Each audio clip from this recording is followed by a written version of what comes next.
이제 오늘부터 교회론 가운데 우리 교회가 감당해야 될, 교회에게 맡겨진 사명이라는 주제로 넘어가게 되는데요. 교회의 사명. 모든 이 땅에 교회로서 존재하는, 다시 말한다면 하나님의 백성이고 하나님이 구원하셔서 그들 가운데 자기 이름을 두신 그런 하나님의 백성들의 무리면, 모든 무리, 어떤 무리도 예외 없이 가지는 세 가지의 보편적인 사명이 있습니다. 이 보편적인 사명 세 가지는 예배와 양육과 선교이죠. 예배, 양육, 선교. 그래서 세 가지다 이렇게만 생각하면 안 되고요. 그 중에 가장 중요한 것, 그리고 가장 핵심이 되는 것이 있는데 바로 오늘 나누게 되는 예배이죠. 예배가 가장 핵심이 됩니다. 어떻게 본다면 이 세 가지는 예배 하나라고 말할 수도 있어요. 그러면 나머지 두 개는 부차적인 거냐? 그렇지 않고요. 나머지 두 개, 양육과 선교 역시 예배와 깊이 관련되어 있는데요. 여러분, 우리가 이렇게 주일 예배를 드릴 때 한 1시간 반 정도를 드려요. 전체 시간이. 근데 그 중에 1시간을 뭐가 차지하고 있어요? 설교. 말씀이 차지하고 있죠. 왜 그러냐면 하나님의 말씀이 우리가 하나님을 예배하는데 아주 필수적이기 때문에. 이 말은 다시 얘기한다면 하나님의 말씀을 통해 하나님을 더 알아가면 알아갈수록 하나님을 아는 만큼 예배할 수 있고 예배가 참되고 진실되며 깊어진다고 할 수 있는 거예요. 그러니까 양육, 하나님의 말씀을 배워서 하나님을 더욱 알아가는 것은 뭘로 연결이 돼요? 더 온전하고 더 풍성하고 더 깊어지는 예배로 연결되겠죠. 그러니까 양육은 더 온전하고 더 풍성한 예배를 위한 양육이다라고 할 수 있어요. 이런 면에서 양육은 우리 주일학교 학생들만 받는 건가요? 아니면 모든 성도가 평생 동안 받게 되는 건가요? 그렇죠. 모든 성도가 평생 동안 받게 되는 것이 예배라고 할 수 있습니다. 그렇다면 선교는 어떻게 예배와 관련이 되는가 하면, 예배, 양육이 이미 믿는 사람들이 더 온전하고 더 풍성한 예배를 위해서 받게 되는 것이라면, 선교는 아직 하나님을 알지 못하는 사람들을 예배로 인도하는 방식이라고 할 수 있겠죠. 그들에게, 알지 못하는 사람들에게 하나님을 전하되 뭐를 중심으로? 십자가에 못 박혀 죽으시는 우리 주 예수 그리스도를 통해 삼위 하나님을 증거함으로써 그들도 그런 우리가 예배하고 우리가 찬송하고 우리가 높이는 그 하나님과 동일한 하나님을 알고 믿고 그리고 예배할 수 있도록 초대하는 것, 이것이 뭐다? 선교, 다른 말로는 전도라고 할 수 있는 것이죠. 그래서 교회의 3대 사명인 예배, 양육, 선교 혹은 전도, 이 세 가지 사명은 다 한 가지, 오늘 우리의 주제가 되는 이 예배로 모아지고 압축된다고 할 수 있어요. 그만큼이나 교회의 사명인 예배가 중요하고 중심이 되고 교회가 행해야 되는 전부라고 말할 수 있을 만큼 우리의 중심에 있게 되는 것이죠. 이제 오늘 우리 에베소서 말씀으로 들어가 보면, 오늘 이 에베소 말씀 우리가 읽은 3절부터 14절에서 예배라는 것은요, 3절과 또 6절과 12절과 14절에 나오는 찬송이라는 단어, 찬송이라는 말이 3절, 6절, 12절, 14절에 나오고 있죠. 찬송. 찬송이라는 단어로 표현되고 있어요. 예배. 우리 이 예배라는 말은 하나님 앞에 예를 갖춰 절한다. 절한다. 이런 의미를 갖고 있어요. 그러니까 이 예배라는 말 자체에서 여러분 그런 식의 표현 쓰는 거 들어본 적 있나요? 예배 본다. 그렇죠? 예배 본다. 이런 표현 들어본 적이 있을 수도 있을 것 같아요. 이게 맞는 표현이에요, 아니에요? 아닌 거예요. 예배는 보는 게 아닌 거예요. 예배, 하나님께 예를 갖춰서 절하는 걸 우리는 옆에서 이렇게 보고 있는 게 아닌 거예요. 그렇다면 예배는 누가 하는 거예요? 만약 그런 식의 표현이라면 예배는 앞에 서 있는 목사인 저만 드리는 거겠죠? 근데 제가 예배 중에 절하는 거 한 번도 못 봤잖아요. 그렇죠? 그러니까 그게 아니고 이 예배는 우리 모두가 하나님께 드리는 것인 거예요. 드리는 것. 예를 갖춰 절하는 것이다. 이 예배는요.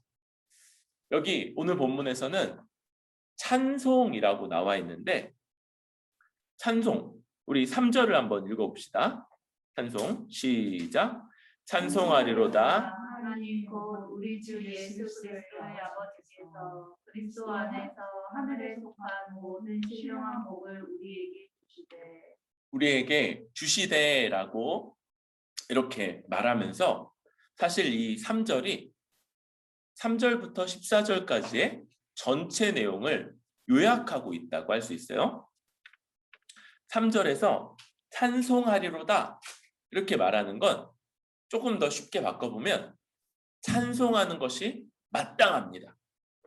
예배하는 것이 마땅하다라는 아주 그런 자명한, 너무 명백한 것을 말하는 그런 내용이에요.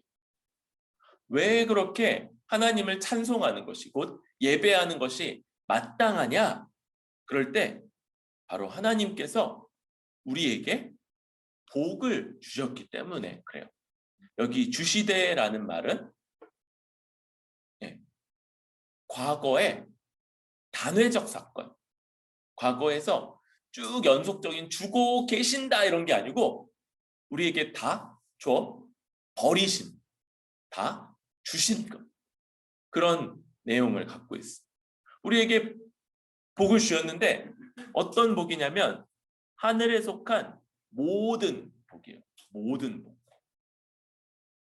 그러니까 하나님이 가지고 계신 모든 복을 우리에게 다 주셨다라고 할 수 있어요. 우리 예배를 드리면서 우리가 예배 가운데 나오는 것, 하나님 앞에 나오는 것이 어떤 거냐 할 때 하나님이 가지신 영광과 충만과 모든 복락을 다 함께 누리도록 부름받은 자리다. 이렇게 얘기했잖아요. 그러니까 하나님이 가지시는 모든 복락을 함께 누릴 자들로 우리가 부름받은 것.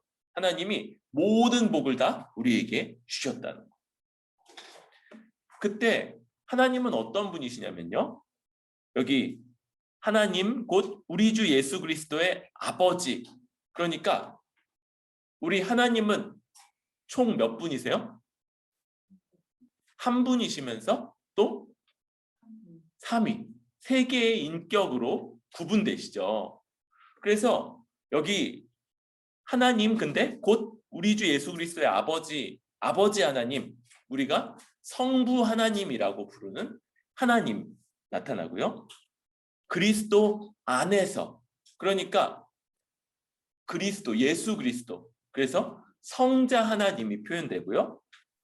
세 번째로 보면 신령한 복 이렇게 말할 때 이 신령한은 더 정확하게 번역한다면 성령의 복. 성령께서 우리에게 주시는 복. 이렇게 얘기할 수 있어요. 그래서 이 성령 하나님, 그러니까 성부 하나님, 성자 하나님, 성령 하나님, 이 세 분, 삼위일체 하나님이 다 우리 복의 근원이 되시고 또 복을 우리에게 전달해 주시는 그런 방식이 되신다, 이렇게 말하고 있는 거예요. 그러니까 예배는요, 누구에게 올려드리는 거예요? 1번 성부 하나님, 2번 성자 하나님, 3번 성령 하나님, 4번 삼위 하나님. 그쵸, 4번.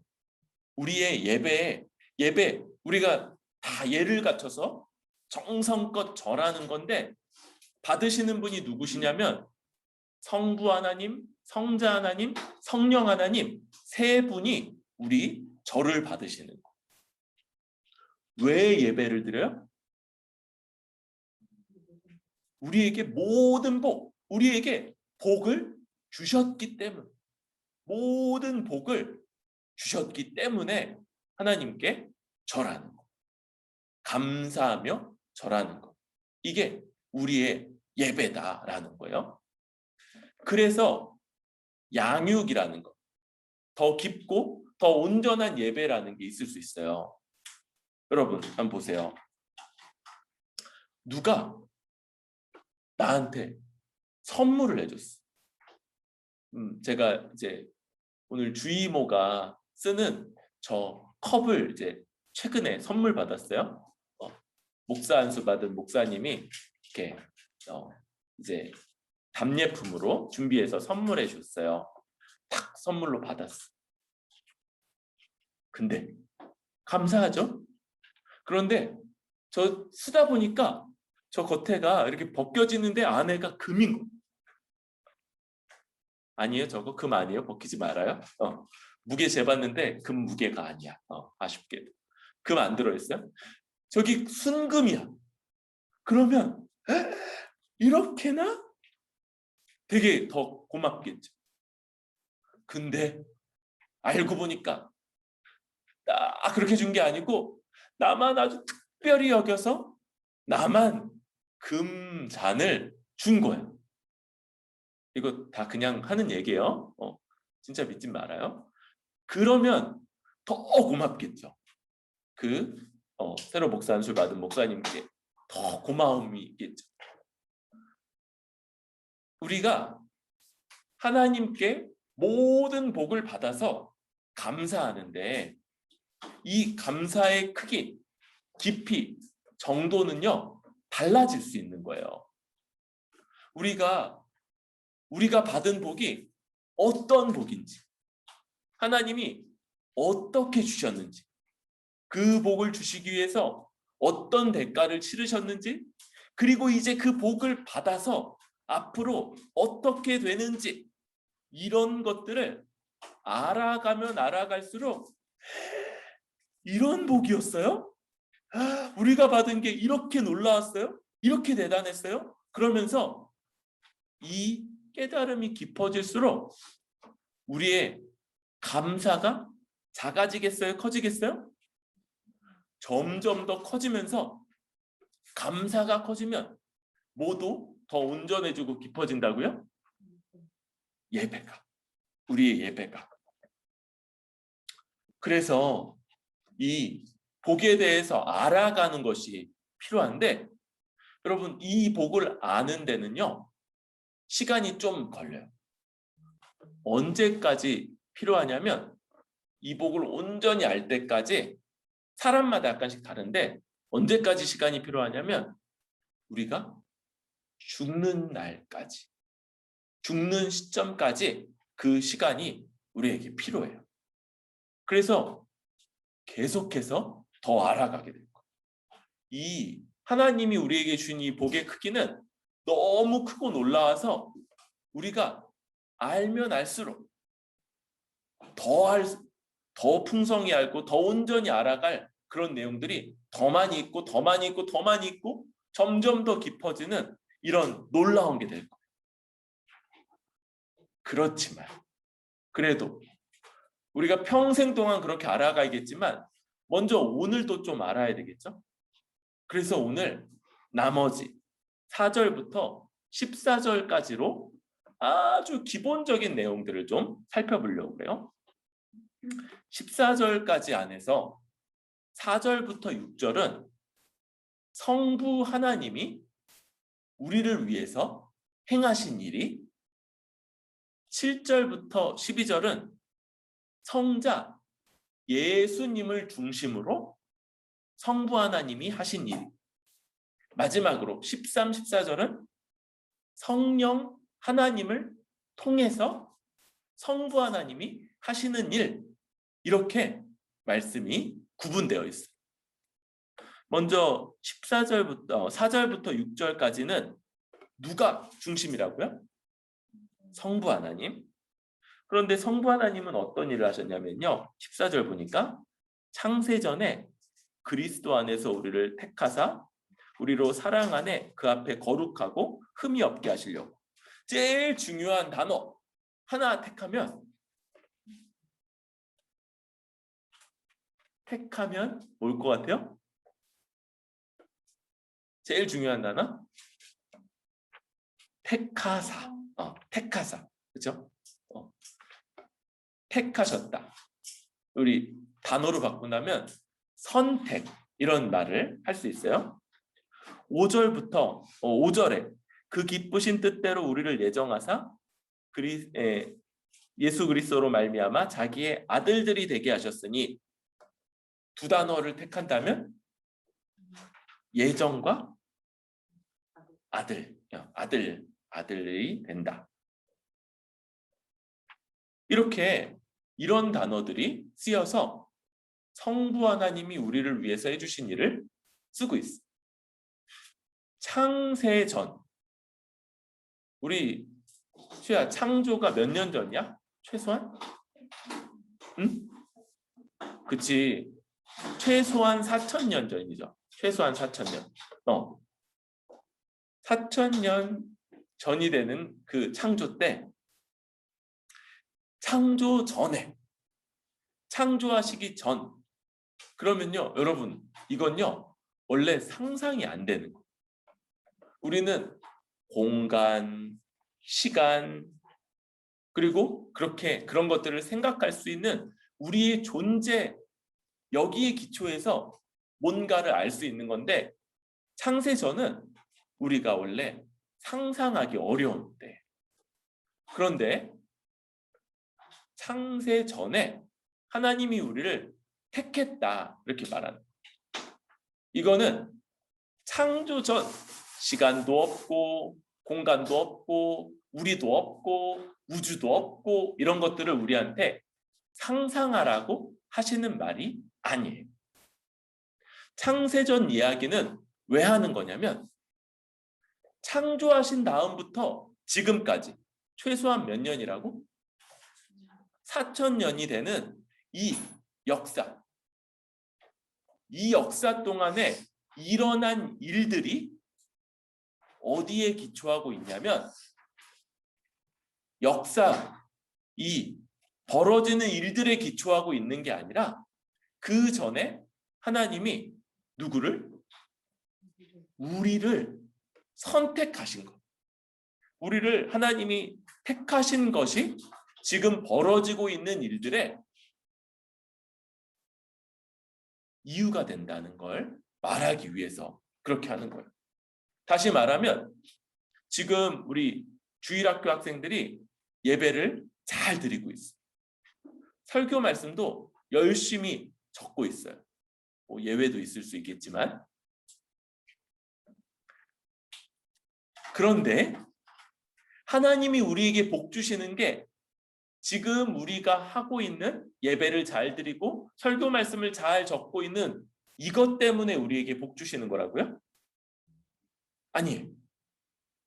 아니면 우리가 어제나 그제 부모님 말씀을 잘 들었기 때문에 우리에게 복 주시는 거라고요? 그것도 아니에요. 엄마 뱃속에서 딴 애들은 엄마 막 배를 발로 막 300번씩 차는데 나는 250번밖에 안 차서 그래서 하나님이 나한테 복 주시는 거라고요? 아니에요. 아니면 우리 조상이 그렇게 잘해서 그래서 우리가 복 받는 거라고요? 그것도 아니라는 거예요. 우리 이 창세 이후에 벌어진 어떤 일들도 하나님이 우리에게 복 주시는 이유를 설명할 수가 있어요, 없어요? 없는 거예요. 그러니까 뭐라고 얘기하는 거냐면 하나님이 복 주시기로 창세 전에 세상을 짓기도 전에 우리를 선택하셨다. 그만큼이나 우리에게 주시는 복이 놀랍고 대단한 것이다. 라고 그렇게 설명하고 있는 방식인 거예요. 그래서 우리가 어떻게 됐어요? 이 4절 보니까 하나님 앞에 거룩하고 흠이 없게 되었어요. 여러분, 우리는요, 하나님 앞에서 지금 하나님이 우리 볼 때 어때요? 거룩하고 흠이 없게 된 사람들인 거예요. 물론 앞으로 우리가 더 나아져야 될 부분들이 있어요. 그런데 하나님은요, 하나도 그런 것들을 안 보세요. 우리를 볼 때 누구로 보시냐면 우리 주 예수 그리스도로 보시고, 너는 어떻게 그렇게 완전히 거룩하냐? 너는 어떻게 그렇게 완벽하고 흠이 하나도 없냐? 이렇게 우리를 보고 계시는 거. 그렇게 하나님이 보실 것, 이걸 언제 그렇게 결정하셨다고요? 창세 전에, 세상을 만드시기도 전에 우리들을 그렇게 보시려고 결정하신 거예요. 그러면서 하나님이 우리들을 어떻게 하시냐면요, 이제 예정하셔서 아들들이 되게 하세요. 여기 아들들이 된다는 건 뭐하고 많이 관련되어 있냐면 상속. 그런데 옛날에는 지금하고 달리 아들만 상속할 수 있었어요. 딸 상속을 못했어요. 그래서 아들들이 된다는 거예요. 누구의 아들? 하나님의 아들. 하나님의 아들들이 다 되는 거예요. 그러니까 뭘 다 받게 된다고요? 하나님의 모든 것. 하나님 나라라고도 할 수 있고 하나님이 가지신 복이라고도 할 수 있고 하나님의 모든 것을 우리가 함께 누릴 자들이 되는 거예요. 그걸 하나님이 어떻게 하셨냐면 예정하셨어. 이 예정이라는 게 굉장히 놀라운 거예요. 이 예정이라는 말은 그냥 그렇게 된다, 정했다, 이런 되게 운명적인 얘기가 아니라, 여러분, 하나님이요, 우리 안에 하나님의 아들이니까 누구를 닮겠어요? 하나님을 닮겠죠. 하나님을 닮을 수 있는 근거를 우리 안에 만들어 주세요. 그리고 우리에게 어떤 생각, 어떤 뜻도 주시자면 하나님을 닮고자 하는 그런 마음, 뜻, 열망도 주셔요. 그래서 때로는 우리가 잘못된 선택을 하기도 하지만 하나님을 닮고자 하고 하나님대로 살고자 하고 하나님을 따라가고자 하는 이런 결정, 선택, 노력, 애씀, 이런 것들 속에서 점점 더 진짜 하나님을 닮도록 그렇게 인도하시는 거예요. 우리가 하나님을 닮는 만큼 하나님이 우리에게 하나님의 아들됨의 자격을 주시는 거예요? 그건 아니에요. 하나님이 우리를 완전한 하나님의 아들, 우리 주 예수 그리스도처럼 우리를 보셔서 우리에게 모든 하나님의 것들을 누릴 그런 자격, 지위 다 주셨어요. 그러면서 동시에 우리가 이 땅에 살아가는 동안에 모든 것들이 이리저리, 그런데 많은 경우에 어떤 것들이냐면 우리가 하나님을 닮고자 하는 마음, 뜻, 열정, 수고, 애씀, 노력. 오늘은 화를 안 내야지. 3주 연속으로 주일에 화를 냈으니까 다음 주일은 화를 내지 말아야지. 뭐 이런 것들을 선택하고 결정하고 노력하는 가운데 하나님을 닮도록 하시는 거. 그러니까 뭐 하는 게 마땅하냐? 6절. 그의 은혜의 영광을 찬송하게 하려는 것이라. 하나님을 찬송하는 것, 곧 예배하는 게 마땅하다. 하나님이 우리를 위해서 이런 일들을 해주셨으니까. 그런데 하나님이 이 일을 창세전에 선택, 꼭 결정하셨고 모든 것들을 다 예정하셔서 역사와 여러 사람들과 막 이런 것들을 주관하셨어요. 여러분, 우리의 막 선조들이 있죠. 우리의 조상님들. 그런데 그런 조상님들을 하나님이 왜 있게 하셨는지 아세요? 모든 걸 다 알진 못하지만 최소한 우리를 있도록 하시기 위해서, 우리가 여기 이렇게 있도록 하시기 위해서 모든 것들을 다 하나님이 움직여 오시고, 그래서 우리가 여기 이렇게 있고 하나님의 아들들이 된 것, 하나님의 모든 것들을 누리도록 하나님이 그렇게 하셨다는 거예요. 그런데 하나님의 이 모든 일들, 역사 4,000년이 되면서 그 안에 굉장히 많은 일이 있죠. 그렇죠? 오늘 우리 아침에 뭐 어린이들 일어난 게 9시 좀 전에 일어났잖아요. 근데 지금까지 한 2시간 45분밖에 안 지났는데도 여러 가지 일이 있었죠. 많은 일들이 있었잖아요. 역사, 4,000년이 넘는 역사에서 막 엄청난 일들이 있었어요.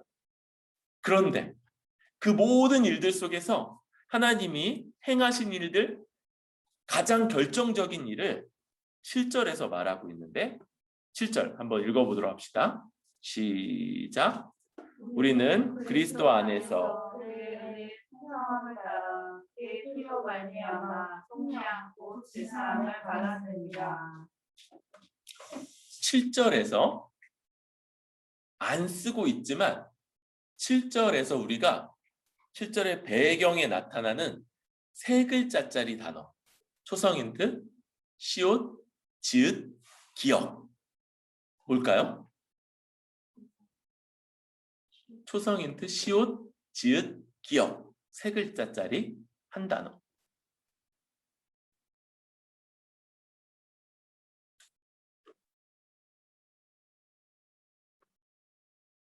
뭐라고? 그쵸. 십자가, 우리 주 예수 그리스도, 하나님의 유일하신 독생자의 십자가 죽음을 지금 여기 7절은 전제하면서 이야기하고 있어요. 왜 그러느냐? 두 가지 때문에 그러는데, 하나는 그의 피, 우리 주 예수 그리스도의 피로 말미암아 이렇게 말하고 있죠.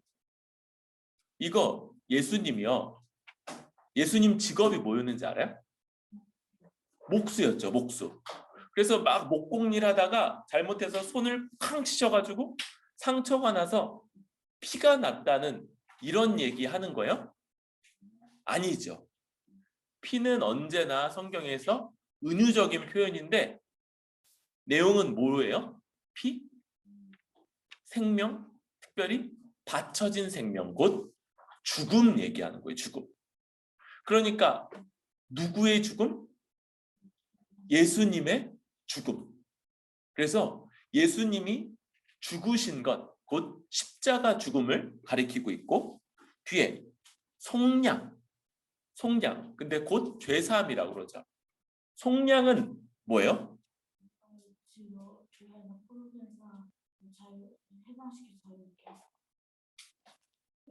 우리 이런 건 우리 주일학교 선생님한테 박수를 좀 줘야 돼요. 그렇죠. 그래요. 주일학교 선생님과 우리 일상학교에서 또 가르쳐 주시는 선생님들 아주 훌륭합니다. 맞아요. 속량, 전쟁 포로나 노예를 대신 값주고 자유롭게 풀어주다. 여기 지금 죄사함에 뭐가 필요하다고요? 대신 값 치르는 것.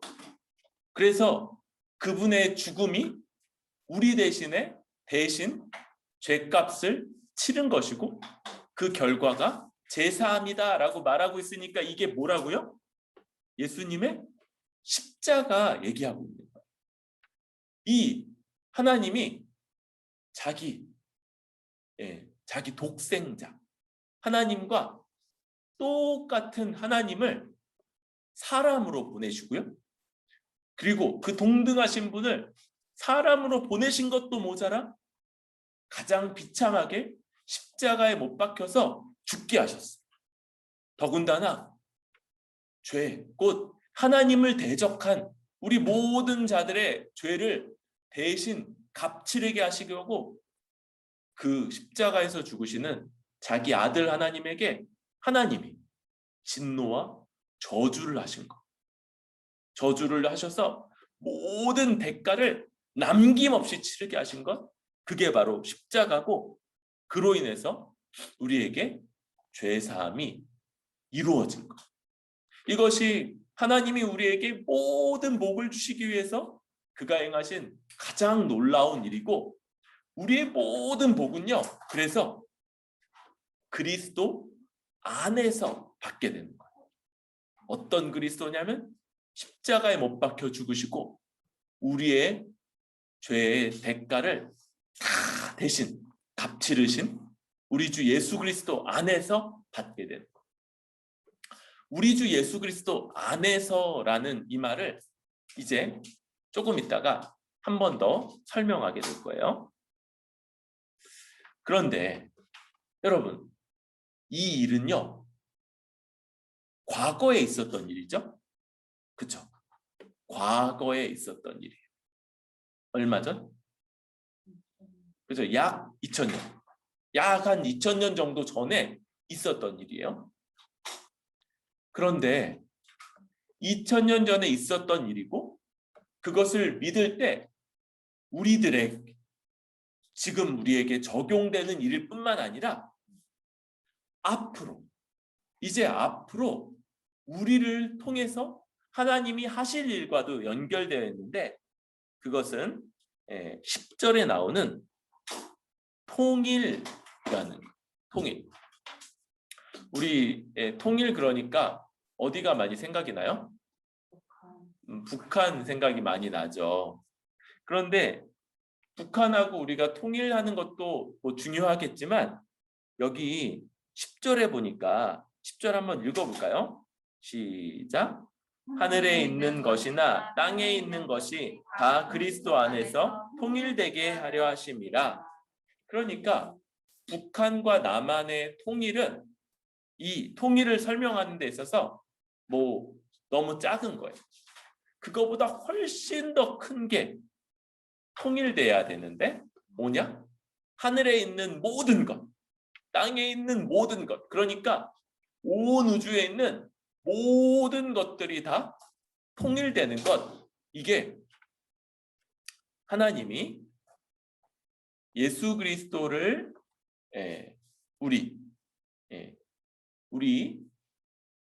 예수 그리스도를 통해서 우리를 구원하시고 죄사함하시고 그리고 그것을 우리에게 믿게 하셔서 그의 교회가 되게 하셨을 뿐만 아니라 이제 우리를 통해서 하나님이 앞으로 이루실 일에 그 내용이 뭐다? 바로 통일. 어떤 거냐면 세상의 모든 것들을 다 하나님의 뜻 안에서 하나 되게 하시는 것이다. 이게 하나님이 이제 이루실 일이라고 할 수 있어요. 우리 이런 일들의 한 부분이 어떤 거냐면 우리 EDL에서 배웠던 세상 있죠? 세상. 그런데 세상은 우리가 그냥 멀리 떠나서 최대한 가까이 하지 않고 최대한 멀리하고 뭐 물건을 사고 뭐 돈 벌고 이래야 되니까 그래서 어쩔 수 없이 가지만 피해야만 하는 그런 곳이라고 배웠어요? 아니라고 그랬죠. 우리가 다 할 수는 없지만 예수님이 오셔서 이루실 것이지만 그러나 최소한 우리가 있기 때문에 더 나은 곳, 더 살기 좋은 것, 더 의로운 곳이 될 수 있도록 우리가 돕고 섬기고 변화시켜 가야 될 곳이다 라고 배웠죠. 왜 그런 거예요? 왜냐하면 더 크게 세상 모든 것들을 통일시키시려는 하나님의 계획 속에 이 세상, 우리 눈에 보는 세상, 이거는 기본적으로 지구 안에 있고 자연과 사회로 구성되어 있다고 그랬죠? 자연과 사회. 이런 세상, 이게 하나님의 통일할 계획 가운데 있기 때문에 그러한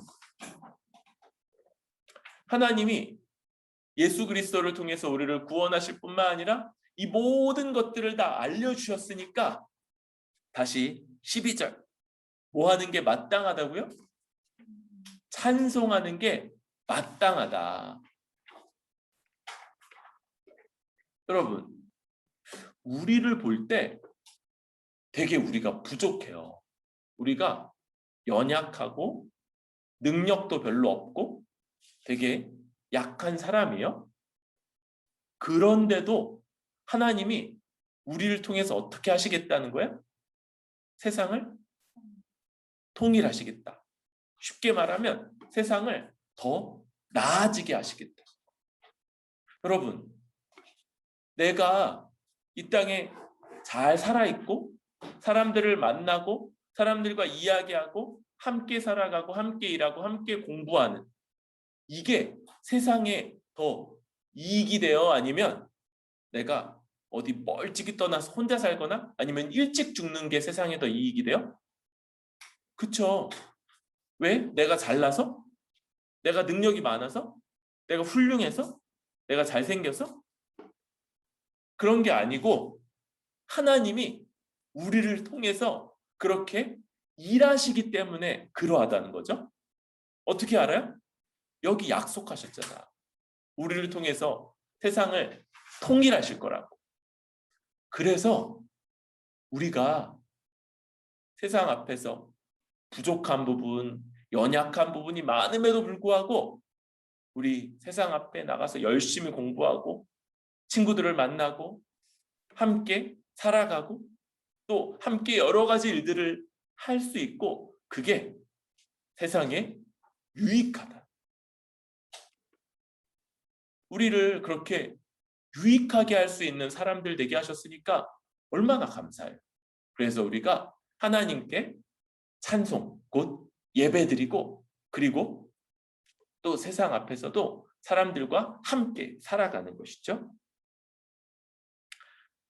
그럴 때 우리 마지막으로 이 모든 일들을 누구를 통해서 하신다고요? 성령 하나님을 통해서. 우리 13, 14절 읽어보도록 할게요. 시작.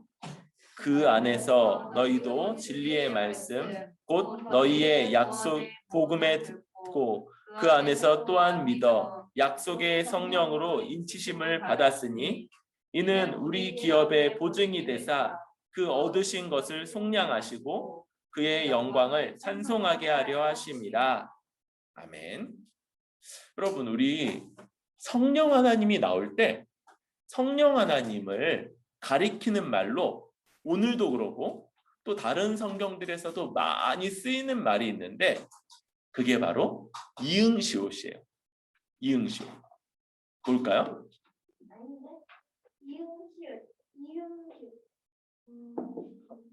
네 머릿속에서 생각하지 말고 약속. 네, 약속. 맞아요. 네, 그래요. 약속이죠. 오늘도 약속의 성령 이렇게 했죠. 여러분, 하나님하고 이렇게 손가락 걸어본 적 있어요? 없죠. 하나님이 여러분들 꿈속에 나타나셔서 뭐 약속하신 거 있어요? 그 이럴 때 분위기상 있다고 말하면 안 될 것 같죠? 그런 약간 눈치가 있어야 돼요. 그래요, 안 그래요? 그렇다면 이 약속은 하나님이 언제 하신 거예요? 창세 전에. 약속은 그렇게 할 수 없어. 선택은 그렇게 할 수 있는데 약속은 누군가가 있어야 되지. 약속하는 사람. 그래야지 이렇게 손가락 걸듯이. 그러니까 하나님만 계시는 창세 전에는 약속하실 수 없어요. 언제 하셨어요? 약속은? 믿을 때? 아니에요. 그것도 맞지 않아요. 예수님이 십자가 죽으러 가셨을 때. 그것은 약속을 이루시는 방식이지 약속을 하신 건 아니에요. 예수님이 그때 십자가 죽으실 때 약속이 이루어진다면 약속은 그 후일까요? 그 전일까요? 전이죠. 전. 언제요? 창세 후. 그리고 십자가에 죽기 전. 거기를 가리키는 말이 뭐예요? 구약시대. 구약시대. 맞아요. 하나님이 구약시대에 하나님의 백성들에게 약속하셨는데 오늘 뭘 약속하셨다고요? 약속의 성령이니까 뭘 약속하셨다고? 성령님을 약속하신 거예요. 성령님을 보내실 거라고 약속하셨어요. 구약의 하나님의 백성들에게. 누구에게 하셨냐면 아브라함에게도 하셨고 모세에게도 하셨고 여호수아에게도 하셨고 사무엘에게도 하셨고 다윗에게도 하셨고 엘리야, 엘리사, 예레미야, 말라기, 요엘, 이사야, 구약의 모든 하나님의 백성들에게 다 약속하셨던 것이 바로 성령님인 거예요. 성령님.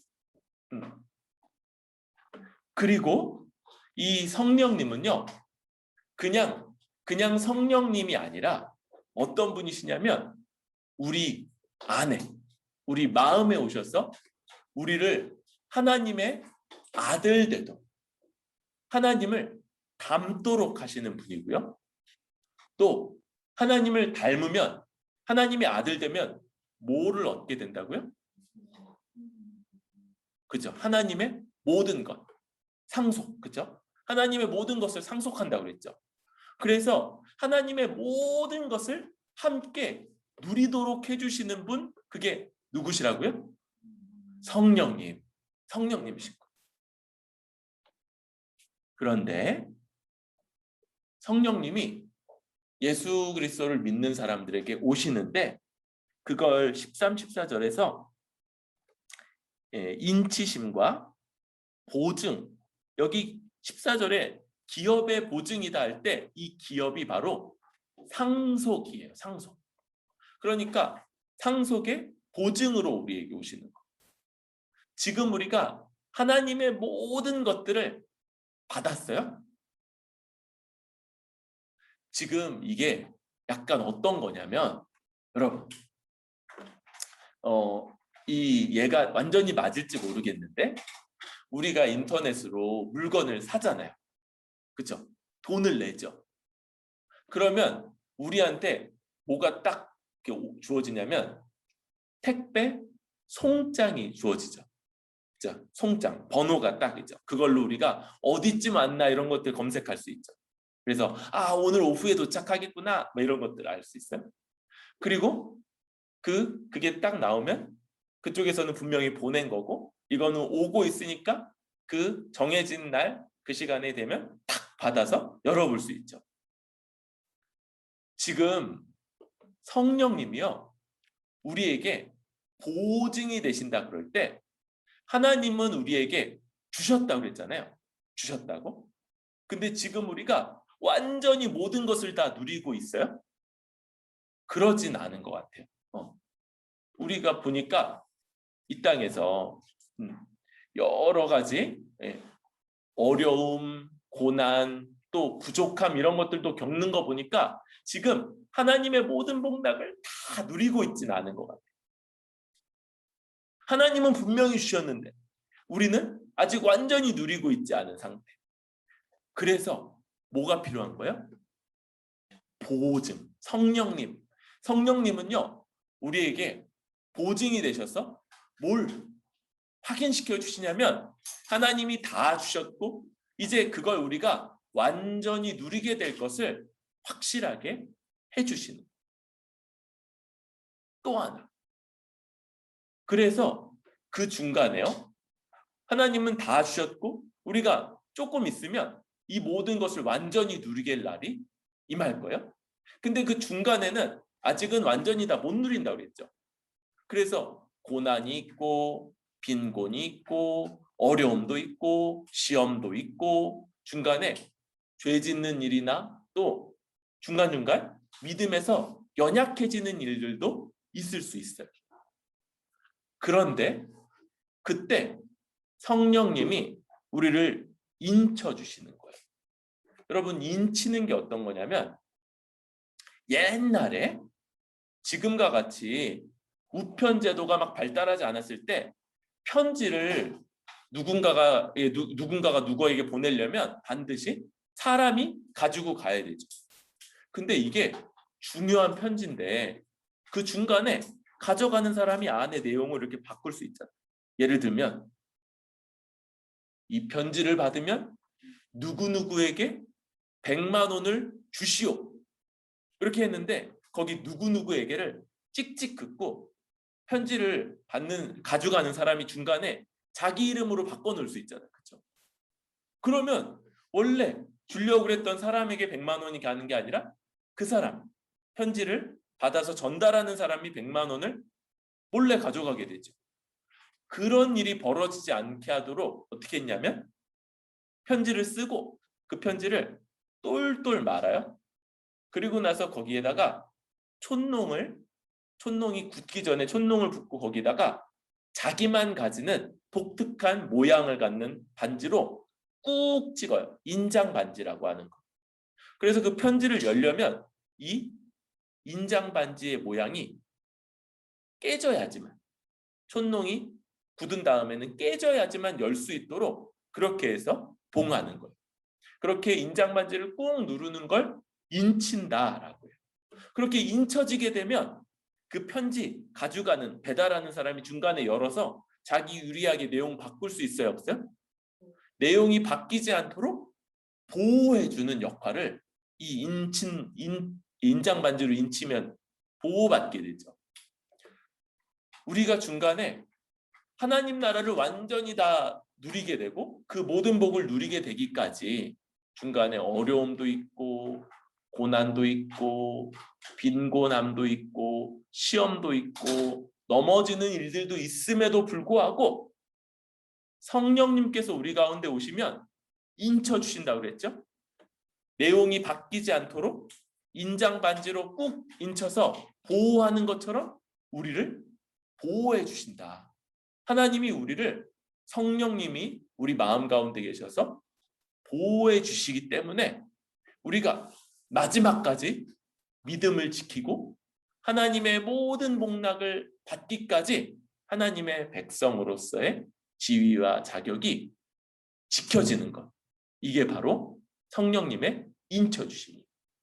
그러니까 성령님은 우리를 보호해 주시고 또 우리가 다 갖지 못했음에도 불구하고 하나님이 우리에게 분명히 주셨고 이제 곧 완전히 누리게 될 것을 보증해 주심으로써 그것을 계속 소망하고 살아갈 수 있도록 해주시는 것.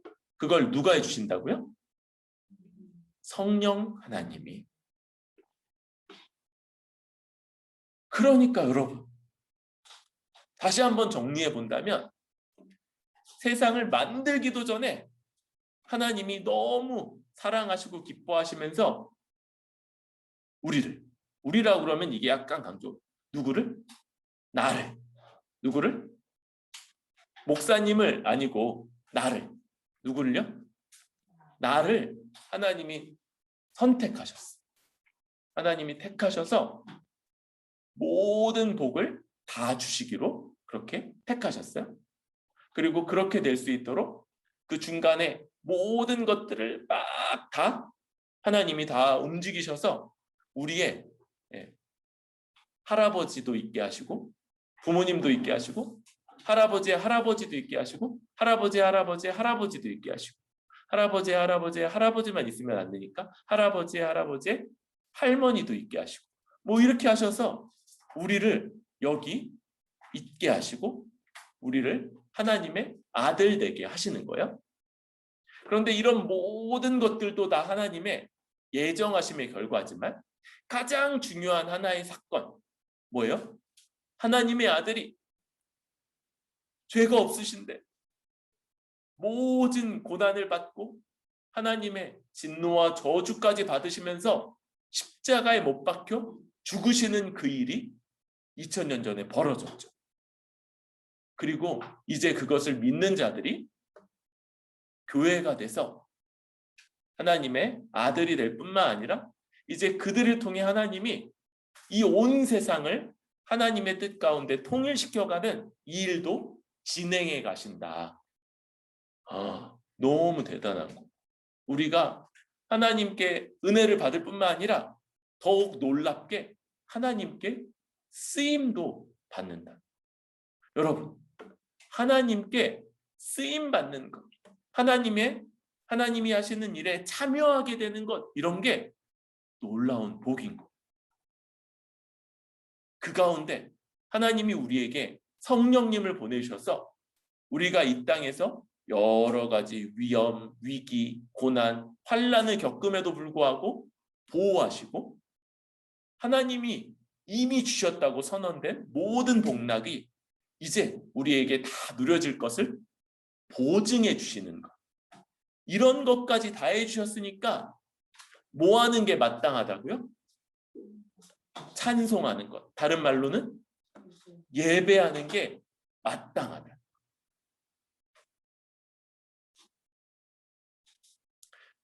바로 여기까지가 하나님을 예배해야 되는 이유. 근데 이 이유는 끝도 없다고 그랬죠. 지금 말한 것이 정말 조금 얘기한 거. 요거보다 조금 더 얘기하는 게 복음의 기초 같은 거. 이거보다 조금 더 계속 그렇게 알아가는 이 양육 가운데 우리의 예배가 곧 우리의 감사가 조금씩 더 깊어지면서 더 온전히 예배하게 되고 그러다가 우리가 이 땅에서 우리의 생명이 끊어지는 날까지 그렇게 우리의 예배가 더 깊어지고 풍성해지고 온전해질 거다. 그런데 여러분, 이렇게 할 때 우리가 더 알아가는 것, 그건 하나님이 어떤 분이신가?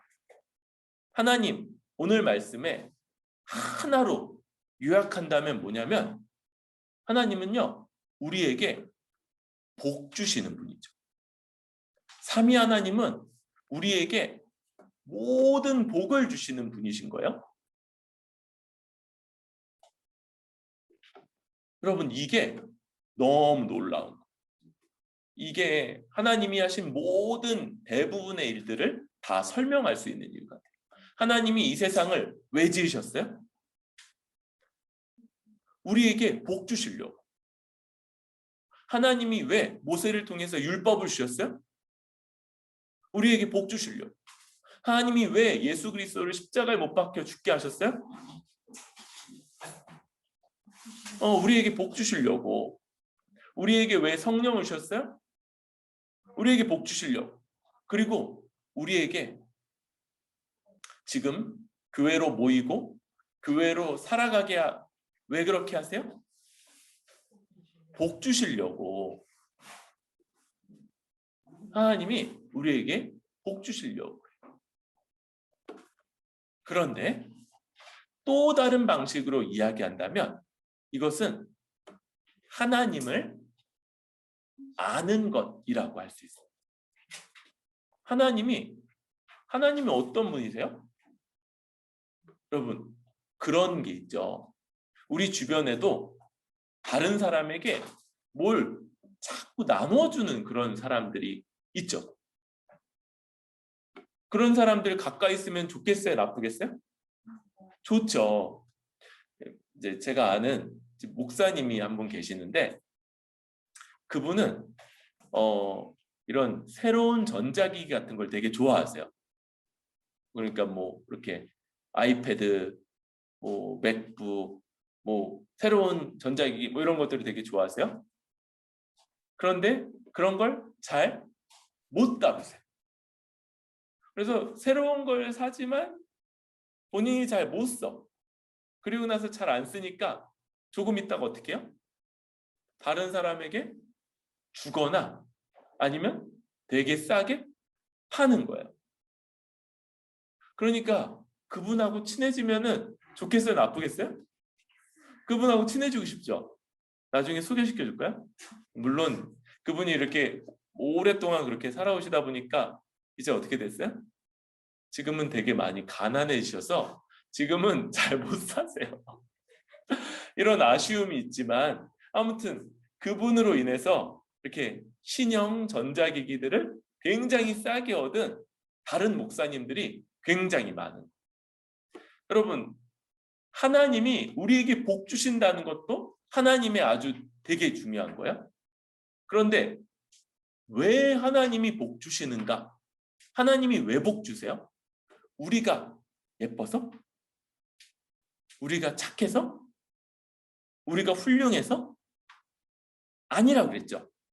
우리들에게 우리의 성품이나 우리가 행한 일이나 우리에게는 어떤 근거가 없다고 그랬어요.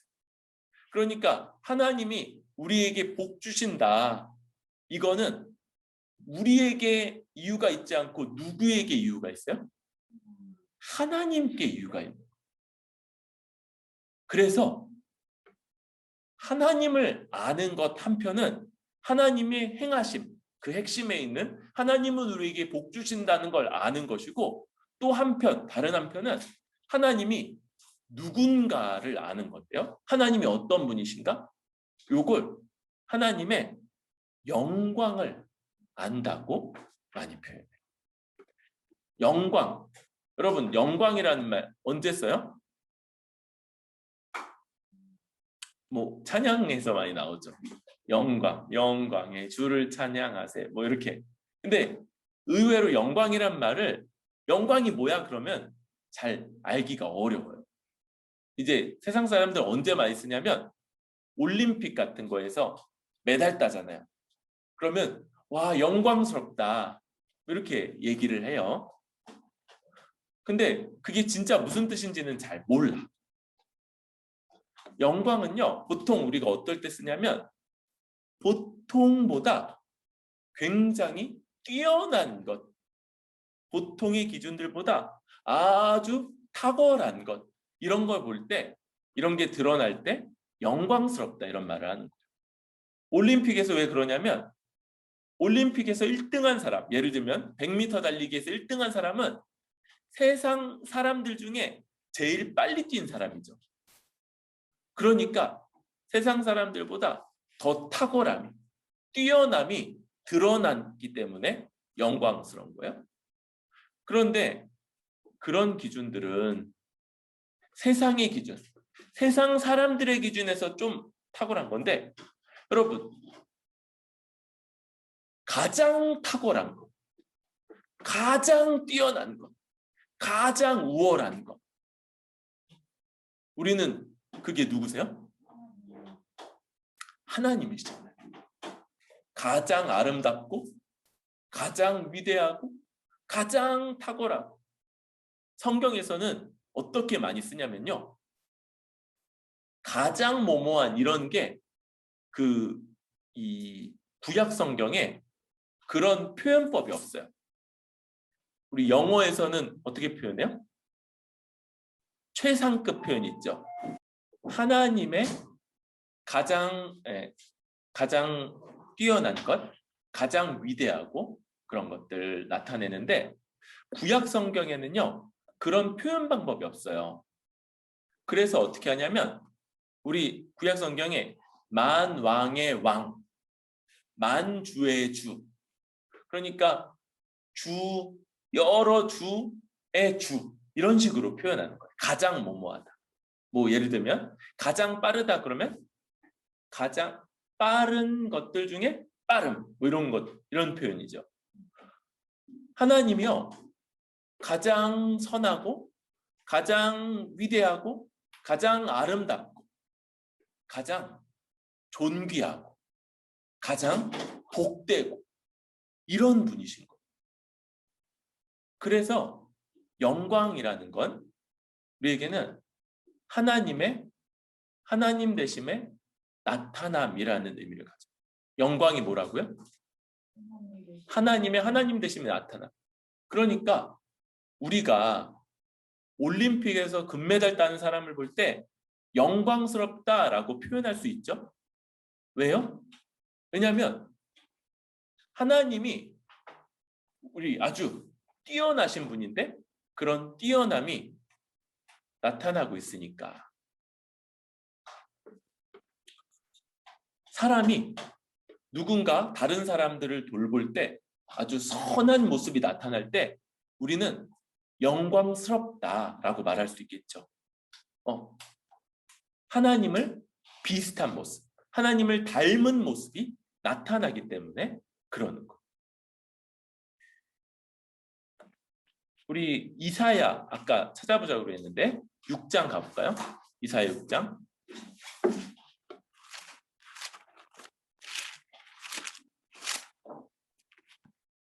이사야 6장 1절부터 3절 읽어보도록 합시다. 시작. 우시야 왕의 죽던 해 내가 본즉 주께서 높이 들린 보좌에 앉으셨는데 그 옷자락은 성전에 가득하였고 스랍들은 모셔섰는데 각기 6 날개가 있어 그 둘로는 그 얼굴을 가리었고 그 둘로는 그 발을 가리었고 그 둘로는 날며 서로 창하하여 가로되 거룩하다 거룩하다 거룩하다 만군의 여호와여 그 영광이 온 땅에 충만하도다. 네, 우리 이 이사야서 6장 말씀이 나타내고 있는 모습, 그 장면이 어떤 거냐면 거룩함, 하나님의 영광이라는 거예요. 이 하나님의 이 영광이 가득한 모습, 영광으로 가득한 모습, 이게 보였는데 어디에 거룩하대요? 어디에 가득하다고 그래요? 성전에 가득하다고 말하고 있어요. 성전에 옷자락이 가득하다 그러는데 하나님 옷 입으실까요? 안 입으실까요? 이거는 하나님은 영이시기 때문에 몸도 없으시고 옷도 안 입으시는데 옷자락이 가득하다 이런 건 비유적인 표현인 거죠. 보통 옷이 옛날에는 옷이 그의 신분을 나타냈어요. 그래서 왕은 자주색 옷. 근데 그건 딴 사람이 입으면 돼야 안 돼요? 안 되는 거예요. 그거는 왕만 입을 수 있는 왕의 색깔이에요. 뭐 중요한 신하들은 무슨 색? 뭐 이런 식으로 색깔 있는 옷도 나오고 나머지 평민들은 뭐 입어야 돼요? 그냥 흰색 옷이나 뭐 누루끼리한 옷, 뭐 이런 것들을 입어야 되죠. 아무튼 옷이 그 사람의 신분과 지위를 나타내는 거였어요. 하나님이 그 옷자락이 성전에 가득하니까 성전에 가득 하나님의 하나님 되심이 아주 가득 차 있는 것, 이걸 보여주고 있는 거예요. 그런데 신약에 오니까 이 건물 성전 지금 있어요, 없어요? 없어요. 지금은 없어요. 건물 성전이 AD 70년, 지금으로부터 약 1950년 전, 40년 전, 50년 전쯤에 무너졌어요. 건물 성전이 무너져 내리고 지금까지 다시 건물 성전은 세워지지 않아요. 이 성전 세워져야 될까요? 안 세워져야 될까요? 세워지지 말아야 돼요. 세워질 필요가 없어요.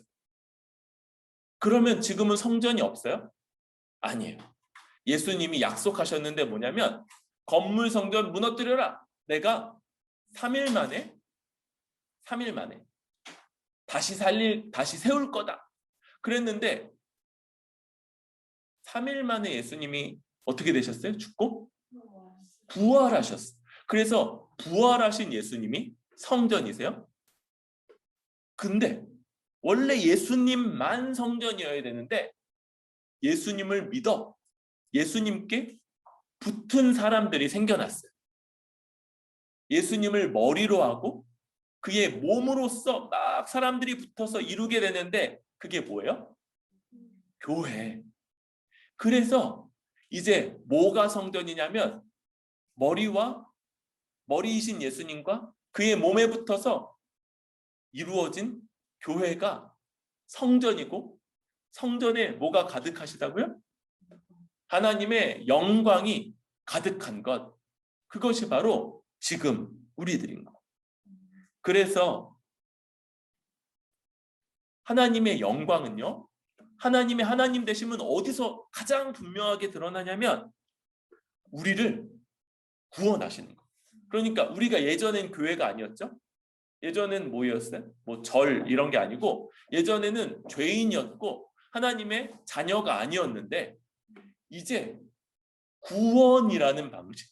하나님이 우리를 구원하시는 것을 통해서 우리가 하나님의 아들 되고 교회 되는 것. 이게 하나님이 누구신가를 아주 분명하게 드러내주고 그리고는 우리인 교회를 통해 하나님이 드러나시며 우리를 통해서 하나님이 하시는 일들 이걸 통해서 하나님이 드러나게 되십니다. 그래서 이제 하나님은 누가 보여주냐면요. 우리가 보여주게 돼요. 어떤 말이 있냐면 신자들에게는 성경책이 있고 불신자들에게는 바로 믿는 자들이 있다. 우리가 세상 사람들이 하나님을 알게끔 되는, 하나님을 보게끔 되는 그런 성경책과 같은 역할을 하는 겁니다.